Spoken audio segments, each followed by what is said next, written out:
Do you respect Putin? I do respect him. Putin's a killer. A lot of killers. We got a lot of killers. Why you think our country's so innocent? Bill O'Reilly's use of a certain word has pissed off the Kremlin. Putin's a killer. Yep, killer. The Kremlin has demanded an apology from Fox News, and it's even hoping for an apology directed to Russian President Vladimir Putin, according to various media outlets. Putin's spokesman reportedly called the use of the word unacceptable and offensive. Over the weekend, President Donald Trump avoided criticizing Russian President Vladimir Putin, despite being provoked by Fox News anchor Bill O'Reilly in an interview. Since taking office, Trump has so far been consistent with his campaign promise of trying to reset relations with Russia. The word détente became part of international diplomatic vocabulary at the end of the 1960s, less than a decade after the US and Soviet Union put the world on edge during the Cuban Missile Crisis. So, both Trump and Putin vocally say they're ready to lead a pragmatic relationship. But détente has always been about mutual concessions, and that's where the mission of resetting this time could hit a snag, particularly because of Trump's hostile rhetoric towards Iran and China, both of which, as we all know, are Russia's close partners. From Ukraine to Syria, Tehran to Beijing, allegations of Russia's interference into U.S. election and NATO tanks on the border with Russia. Today, Washington and Moscow clearly, Simone, have a lot of disagreements. Whether those could be resolved is something we might find out soon enough. Russia has rejected U.S. President Donald Trump's accusation that Iran is a, quote, terrorist state, saying that the Kremlin does not agree with this position. The Kremlin's spokesman, Dmitry Peskov, added that Moscow and Washington have diametrically opposed views on many international issues. He also said that Russia values its, quote, partner-like relations with Iran and wants its economic ties with Tehran to further expand. Meanwhile, a Russian foreign ministry official has warned the U.S. against making any changes to a landmark nuclear deal between Iran and the P5+1 group of countries in 2015. China protests U.S. sanctions on Iran. U.S. President Donald Trump slapped Iran with new sanctions Friday, February 3rd, after Iran launched a ballistic missile test earlier that week. Those being punished are 25 entities and people who allegedly provide materials to Iran that help build ballistic missiles. That includes 2 Chinese companies and 3 Chinese individuals. On Monday, February 6th, China announced it lodged a formal protest with the U.S. over the sanctions. Chinese Foreign Ministry spokesman Lu Kang said, quote, the sanctions will not help in enhancing trust among the different parties involved and will not help in resolving international problems. Israeli Prime Minister Benjamin Netanyahu is in London today for meetings with his British counterpart Theresa May. Topping the 2 leaders' talks will be ways to form a joint response to confront Iran. Upon his departure for the United Kingdom, the premier said he's hoping to craft a U.S.-led tripartite response to Iran's missile testing. Netanyahu's talks with Britain's prime minister come just ahead of his first White House visit with American President Donald Trump on February 15th. Netanyahu is expected to focus on ways to drum up support for a harder line to be taken against the rogue regime, as well as a 2015 international nuclear deal it signed with 6 world powers, despite Israeli condemnation. Netanyahu has long insisted the pact will only pave Iran's path towards atomic weapons development, when key restrictions expire 15 years after being implemented. While he's in the United Kingdom, the Israeli leader says other topics of discussion will include security, trade, and technology ties between the 2 countries. Also on the agenda are efforts to resurrect Middle East peace efforts. The Islamic Republic has unveiled another part of its domestically made military hardware. On Monday, Defense Minister Brigadier General Hossein Dehqan announced that the new weapons currently under mass production are the result of the work of Iran's defense sector in the current Persian year, which ends on March 20. The unveiling ceremony was held on the 38th anniversary of the victory of Iran's Islamic Revolution. The weapons on display were the Fajr 5 guided artillery rocket, Misak 3 shoulder-fired missile, a 40mm precision grenade launcher, as well as a new carbine caliber gun dubbed Masaf, and a polymer pistol, which according to the Defense Ministry is the lightest pistol of its kind in the world. One of the strategies of Iran's defense industries is to upgrade and diversify homegrown weapons and other defense equipment, such as the one you see behind me. The aim is to diminish dependence on the imports of such products amid continuing arms embargoes against Iran.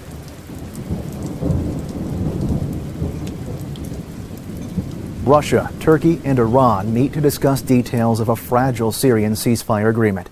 The meeting, Monday, February 6th in Kazakhstan, was held nearly 2 weeks after the three nations vowed to strengthen the oft-violated truce. A spokesman for Kazakhstan's foreign ministry told Al Jazeera, quote, "This is about creating a mechanism to control the implementation of the ceasefire." Each side has blamed the other for violating a December ceasefire deal. While nothing was signed at Monday's meeting, an official with Russia's armed forces told TASS news agency that he hoped documents could be finalized later this month. The official described the draft regulations as, quote, "complicated documents which require agreement both with the Syrian government and the opposition." Nearly 6 years of fighting have reduced much of Syria to rubble.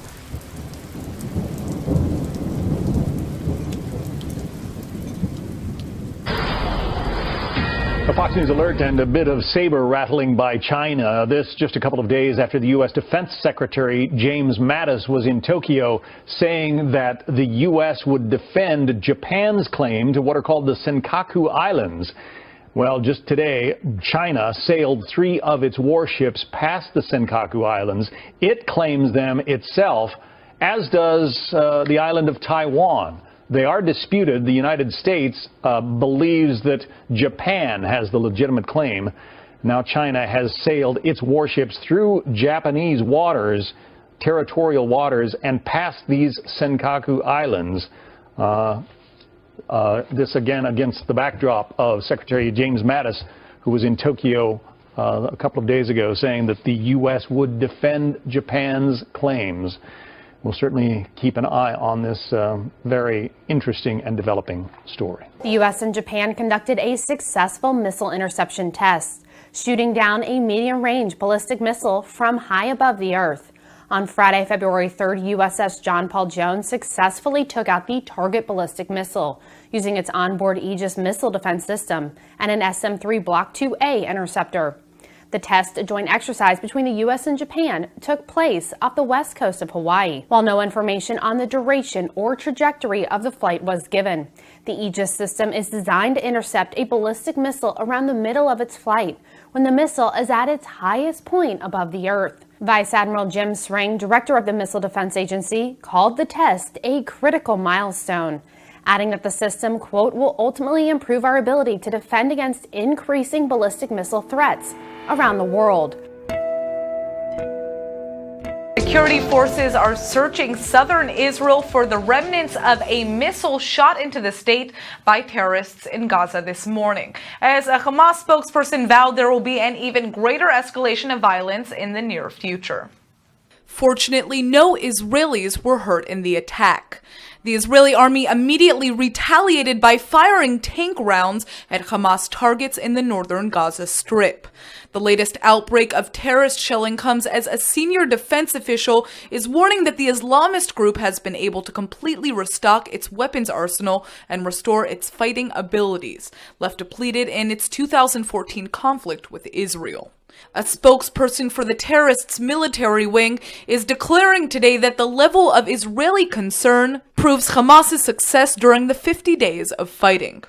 The Hamas mouthpiece then boasted that even larger forces will fall in the near future. The U.S. Embassy in Baghdad said on Monday it has limited the movement of its personnel after receiving credible threats of possible attacks on hotels frequented by Westerners. The embassy also said, as a reminder, U.S. citizens should maintain a heightened sense of security awareness and take appropriate measures to enhance their personal security at all times when living and working in Iraq. U.S. authorities advise citizens to avoid traveling to Iraq, citing the risk of being kidnapped by armed political groups or criminal gangs and bombings by the group Islamic State. US President Donald Trump has reaffirmed his support for NATO while renewing his call on member countries to make their full and proper financial contributions to the alliance, which he said many of them have not been doing. Trump made the remarks on Monday during a speech at the US Central Command in Florida. The remarks came one day after his phone call with NATO Secretary General Jens Stoltenberg, where, according to a White House statement, they discussed how to encourage all NATO allies to meet their defense spending commitments.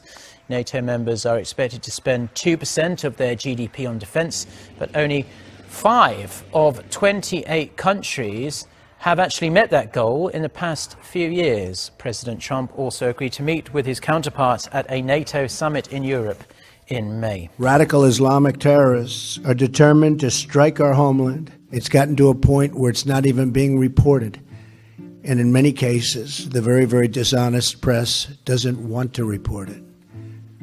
They have their reasons, and you understand that. President Trump's White House clearly isn't happy with the way the media treats terrorism. In defense of Trump's comments, the White House published a list of terror attacks that it says were underreported in Western media. Some of the listed attacks were heavily covered by the media. Others resulted in few or no casualties. And many of the attacks happened overseas. The U.S. media does have a bit of a blind spot when it comes to international terrorism. 538 researched which terrorist attacks are covered by Western media. It found attacks in affluent and Western countries tend to get more coverage than those in poor or non-Western countries. On Tuesday, a federal appeals court will reportedly hear oral arguments on the U.S. Justice Department's request to overturn a block on Donald Trump's immigration ban. According to a statement, the three-judge panel within the San Francisco-based Ninth Circuit Court of Appeals will hold an hour-long telephone session starting at 6 p.m. Eastern Time on Tuesday. The session was scheduled just as the Trump administration filed a new brief arguing that national security concerns make it improper for the courts to intrude on executive branch decisions. Last week, in a lawsuit brought by the states of Washington and Minnesota, U.S. District Court Judge James Robart halted several key aspects of Trump's week-old executive order. German city of Leipzig, where locals have seemingly taken a leaf out of Donald Trump's book, fearing for their security.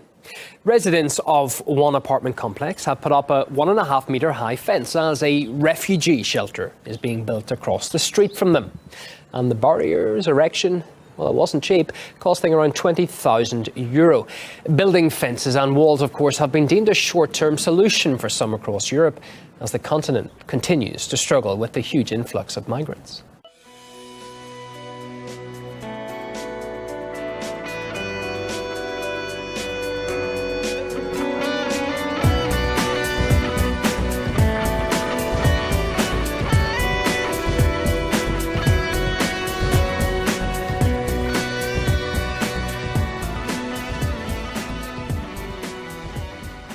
Some Super Bowl ads reliably aim for the funny bone, but this car ad had an environmental twist. It's hard to be an eco-warrior, but it's easy to drive like one. Other advertisers took a serious approach with themes to counter America's current strained mood. Coca-Cola revived an old ad appealing to ethnic and racial diversity, while beer maker Anheuser-Busch offered a reminder of its founder's immigrant origins and the supposed hostility he found in his new country a century ago. But a chain of lumber stores bluntly visualized how a Mexican mother and child of today would brave the obstacles in crossing the U.S. border. TV viewers, however, couldn't see its optimistic climax, showing that even high walls may have open gates because the Fox network, which aired the game, deemed it too controversial. So the ad's conclusion was only available online.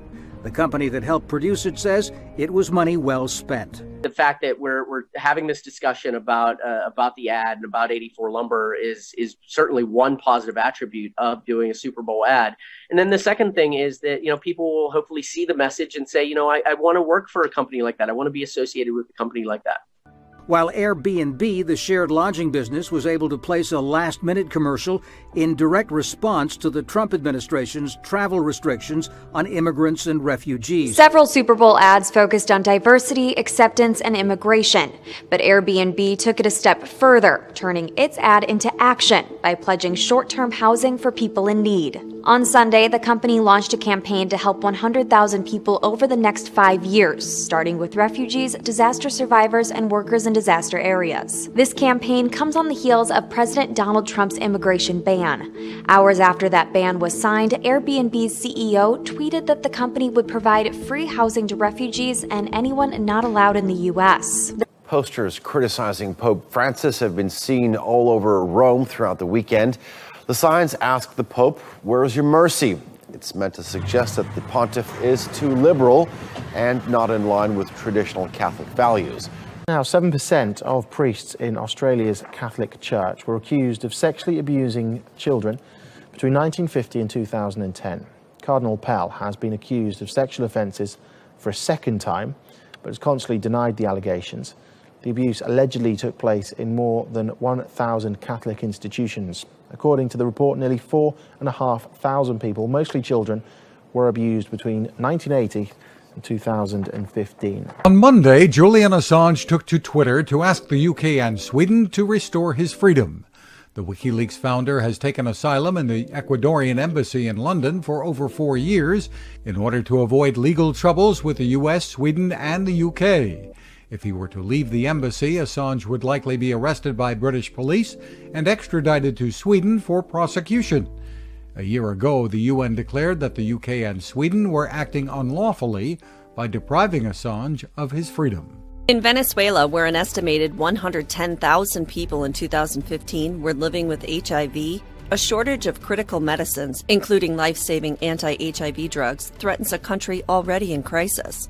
In June of 2016, a network of Venezuelans living with HIV sought urgent humanitarian aid from the Geneva-based Global Fund to Fight AIDS, Tuberculosis, and Malaria. The petition notes that in addition to a severe stockout of antiretroviral treatment, Venezuela lacks a necessary supply of condoms, HIV test kits, or basic supplies to diagnose and treat tuberculosis. The Global Fund leaders, who notably took 6 months to reply to the original urgent request for help, have responded that they have liaised with our partner network to see who might be in a position to help. If you owned a Vizio smart TV anytime after February 2014, it might have been spying on you. A complaint filed Monday by the U.S. Federal Trade Commission said the smart TVs use software that spied on owners' viewing habits without their permission. Vizio then sold that data to third parties. In a statement to Engadget, the company said the program didn't pair viewing data with personally identifiable information. Vizio has already decided to settle. Among other things, the company will pay the FTC $1.5 million and delete all data collected before March 2016. Public services think tank Reform in the UK is suggesting that thousands of public sector jobs be replaced by artificial intelligence. Reform suggests that 90% of Whitehall's 137,000 administrative staff could be replaced with artificially intelligent chatbots by 2030, saving £2.6 billion a year. The report also calls for smart machines and autonomous robots to do the job of 250,000 public sector workers. The report quotes evidence that estimates 30% of nurses' activities could be automated, and a similar proportion for doctors in some specialties. A girl in Bangladesh might be the first female to have tree man syndrome. At age 10, Sahana Khatun has bark-like growths on her face, but doctors are still trying to confirm whether she has the disease. If Sahana does have tree man syndrome, she will become one of just a few individuals worldwide to suffer from the rare genetic condition. Some of Sahana's doctors at Dhaka's Medical College Hospital, however, have expressed hope that she's just displaying a milder form of the disease and that she'll have a quick recovery. Sahana's father, Muhammad Shahjahan, hopes the disease passes, saying, quote, "We are very poor. My daughter lost her mother when she was only 6. I really hope the doctors will remove the barks from my beautiful daughter's face." The first Bangladeshi to suffer from the disease is 27-year-old Abu Bajandar. He recently received treatment to remove the bark-like warts from his hands. Blue blubber jellyfish blanket a beach in Australia. Bet you can't say that 5 times fast. Residents near Queensland's Deception Bay recently found thousands of blue blubber jellyfish stranded along the beach in the area's largest jellyfish bloom in 25 years. Witnesses say the phenomenon looked like bubble wrap covered the sand. One woman took pictures of the creatures after noticing an unusual color in the water. Marine biologist Lisa Ann Gershwin says she was surprised by the images because it's unusual to see jellyfish wash up in such massive numbers. Gershwin said the phenomenon could have been caused by a combination of warmer waters, a surplus of nutrients, and a lack of predators. Astronomers have observed a large black hole consuming the remains of a destroyed star for an unusually long period of time, according to a NASA news release. This activity reportedly lasted for about a decade, or as the release states, more than 10 times longer than any observed episode of a star's death by black hole. The discovery was made when 3 telescopes, the Chandra X-ray Observatory, the SWIFT satellite, and the European Space Agency's XMM Newton detected a tidal disruption event, or TDE, wherein the tidal forces due to the intense gravity from a black hole can destroy an object, such as a star, that wanders too close. During such events, as some of the stellar debris travels inwards to be ingested by the black hole, the material heats up to millions of degrees and generates a distinct X-ray flare. Scientists suspect that the extraordinarily long period of bright flaring could mean, according to the release, that this was either the most massive star ever to be completely torn apart during one of these events, or the first where a smaller star was completely torn apart. The sky over Lake Michigan sparkled when a meteor streaked by. Police dash cams in Wisconsin and Illinois captured these images at about 1:30 this morning. Some folks heard a sonic boom. It's not known if the meteor landed in the lake or broke up in the sky. One abandoned baby deer just didn't want to leave her rescuer's side when he released her into the wild. Outdoorsman Darius was watching a family of deer from his home when he noticed a fawn with an injured leg left behind. Darius brought her in and nursed her back to health. He even made a leg brace out of an oatmeal box and bottle fed her every 4 hours. She even formed a special relationship with Darius's pets. Once the fawn's legs were fully here, Darius tried multiple times to release her back into the wild, but she always came back to Darius's side. She's following me.